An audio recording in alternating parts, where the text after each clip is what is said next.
میرے پیارے بھائیوں، پیاری بہنوں اور دوستوں، آج میں آپ کے ساتھ ایک بہت ہی طاقتور عمل شیئر کروں گا۔ یہ عمل بہت ہی مجرب عمل ہے۔ یہ وظیفہ کسی بھی حاجت کے لیے ہے۔ آپ کی کوئی بھی جائز قسم کی حاجت ہے، کوئی بھی جائز قسم کا مقصد ہے، تو اس کے لیے آپ نے صرف 3 دن اس عمل کو کرنا ہے۔ انشاءاللہ میرے اللہ نے چاہا تو ان 3 دنوں کے اندر آپ کی وہ جائز حاجت پوری ہو جائے گی۔ یہ وظیفہ آپ ہفتے کے دنوں میں سے کوئی سے 3 دنوں میں پڑھ سکتے ہیں۔ بالفرض آج بدھ ہے تو اگر آپ بدھ کو پڑھیں اور 7 جمعرات اور جمعہ کے دن پڑھیں تو 3 دن آپ کے ہو جائیں گے۔ ان 3 دنوں میں بھی آپ پڑھ سکتے ہیں۔ اسی طرح اگر آپ جمعہ کو شروع کرتے ہیں تو جمعہ، ہفتہ، اتوار 3 دن آپ نے اس عمل کو کرنا ہے۔ اس عمل کو آپ شعبان میں پڑھیں، ماہ رمضان میں پڑھیں، چاہے کسی بھی مہینے میں پڑھ سکتے ہیں، اس میں کوئی قید نہیں ہے۔ بس صرف آپ نے 3 دن اس عمل کو کرنا ہے۔ سامعین، یہ وظیفہ قرآن پاک کی سب سے پہلی سورہ مبارکہ سورۃ فاتحہ کا وظیفہ ہے، اور سورۃ فاتحہ کی فضیلت میں اپنی بارہا ویڈیو میں آپ کے ساتھ شیئر کر چکا ہوں کہ سورۃ فاتحہ کو بہت سے ناموں سے جانا جاتا ہے، جیسا کہ سورۃ الحمد، سورۃ شفا، ام الکتاب، اس طرح اور بھی بہت زیادہ سورۃ فاتحہ کے نام مبارکہ ہیں۔ اللہ رب العزت نے اپنے نبیوں پر 4 کتابوں کو نازل کیا، جن میں سے آخری کتاب جو ہے وہ ہے قرآن پاک، جو ہمارے پیارے آقا حضرت محمد مصطفیٰ صلی اللہ علیہ وآلہ وسلم پر نازل کی گئی۔ اللہ رب العزت نے پہلی 3 کتابوں کا نچوڑ قرآن پاک میں رکھ دیا اور پھر پورے قرآن پاک کا نچوڑ سورۃ فاتحہ میں رکھ دیا۔ یہ اتنی طاقتور اور بابرکت سورت ہے۔ تو دوستو، بہنوں، بھائیوں، جب آپ خلوص دل سے یہ 3 دن عمل کریں گے تو اللہ تعالیٰ آپ کی بڑی سے بڑی حاجت اور مشکل سے مشکل حاجت کو اپنے رحم سے، اپنے کرم سے، اپنے فضل سے پورا فرما دے گا۔ چینل پر نئے آنے والے تمام سامعین سے گزارش ہے کہ وہ چینل کو سبسکرائب کر لیں اور ساتھ موجود بیل کے آئیکن کو دبا کر آل نوٹیفیکیشن کو آن کر لیں، تاکہ ہماری ہر نئی اپلوڈ ہونے والی ویڈیو کا نوٹیفیکیشن آپ کو بر وقت مل سکے۔ ویڈیو اچھی لگے تو اسے لائک کرنا نہ بھولیے گا۔ تو دوستو، بہنوں، بھائیوں، آپ نے اس عمل کو پڑھنا کیسے ہے؟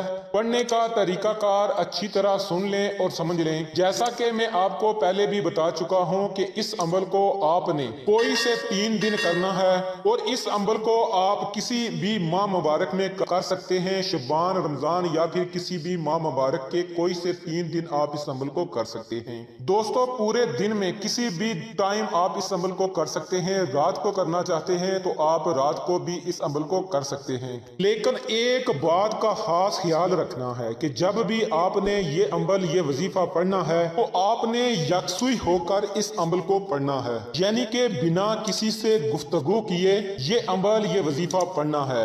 ابھی آپ کو اس عمل کے کرنے کا فائدہ ہوگا۔ سب سے پہلے آپ نے اپنے مقصد کی نیت کر لینی ہے۔ آپ کی جو بھی حاجت ہے، آپ کا جو بھی جائز قسم کا مقصد ہے، اس کا آپ نے تصور کر لینا ہے کہ یا میرے پروردگار، میرا فلاں فلاں مقصد ہے، تو بہتر جانتا ہے، میں اس کے لیے تیرا یہ کلام پڑھنے لگا ہوں یا پڑھنے لگی ہوں، تو اس میں مجھے ضرور کامیابی عطا فرما۔ جب آپ تصور کر لیں تو تصور کرنے کے بعد تو آپ نے کم از کم 3 مرتبہ سرکار کائنات حضرت محمد مصطفیٰ صلی اللہ علیہ وآلہ وسلم کی ذات اقدس پر درود پاک کا نذرانہ پیش کرنا ہے۔ کوشش کریں کہ درود ابراہیمی پڑھا جائے، اور اس کے بعد آپ نے 41 مرتبہ 41 ٹائم آپ نے سورۃ فاتحہ کی تلاوت کرنی ہے، سورۃ فاتحہ کو پڑھنا ہے۔ اس کے شروع میں ہی آپ نے بسم اللہ پڑھنی ہے، اور اس کے بعد آپ بسم اللہ کے بنا ہی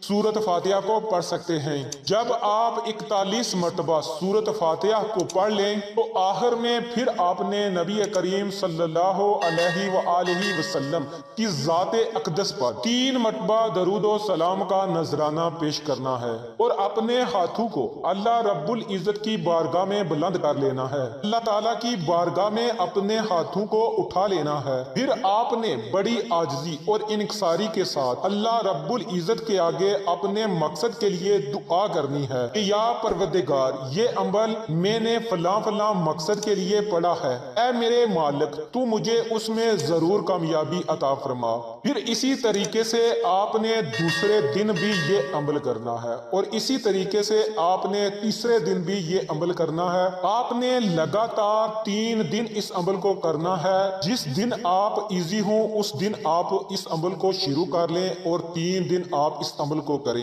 24 گھنٹے آپ کے پاس ہیں، 24 گھنٹوں میں کسی بھی وقت آپ اس عمل کو کر سکتے ہیں۔ اول آخر 3 مرتبہ درود ابراہیمی پڑھ کر درمیان میں آپ نے 41 مرتبہ سورت فاتحہ کو پڑھنا ہے، سورت فاتحہ کا ورد کرنا ہے۔ صرف 3 دن آپ نے اس عمل کو پڑھنا ہے۔ انشاءاللہ ان 3 دنوں کے اندر آپ کی جو بھی بڑی سے بڑی حاجت ہوگی، اللہ رب العزت اپنے کرم سے، اپنے فضل سے، اپنے رحم سے آپ کی اس حاجت کو پورا فرمائے گا۔ شعبان کا مہینہ جاری اور ساری ہے، اس مہینے میں پڑھنا چاہے تو اس مہینے میں پڑھ لیں، رمضان میں پڑھ لیں، یا پھر آگے آپ پورے سال میں کوئی سے 3 دن اس عمل کو پڑھ لیں، یا پھر جس بھی مہینے میں آپ کو کوئی مشکل درپیش آتی ہے، کوئی حاجت درپیش آتی ہے تو اس مہینے میں آپ اس عمل اس وظیفے کو کر لیں۔ ماہ رمضان میں ہر عمل کے ثواب کو 70 گنا بڑھا دیا جاتا ہے، اور جب آپ ماہ رمضان میں اس عمل اس وظیفے کو کریں گے تو اس کا اجر آپ کو 70 گنا زیادہ ملے گا۔ جیسے جیسے آپ یہ عمل یہ وظیفہ پڑھتے جائیں گے اس کے اثرات آپ کو نظر آنا شروع ہو جائیں گے۔ سامعین، لیکن آپ نے ایک بات کا خاص خیال رکھنا ہے کہ آپ نے جو بھی عمل کرنا ہے، جو وظیفہ پڑھنا ہے، اس وظیفے اس عمل کو آپ نے پختہ یقین کے ساتھ پڑھنا ہے۔ جب تک آپ کا یقین پختہ نہیں ہوگا، آپ کا ارادہ پکا نہیں ہوگا، تب تک آپ کو کسی بھی وظیفے کا کرنے کا کوئی فائدہ نہیں ہوگا۔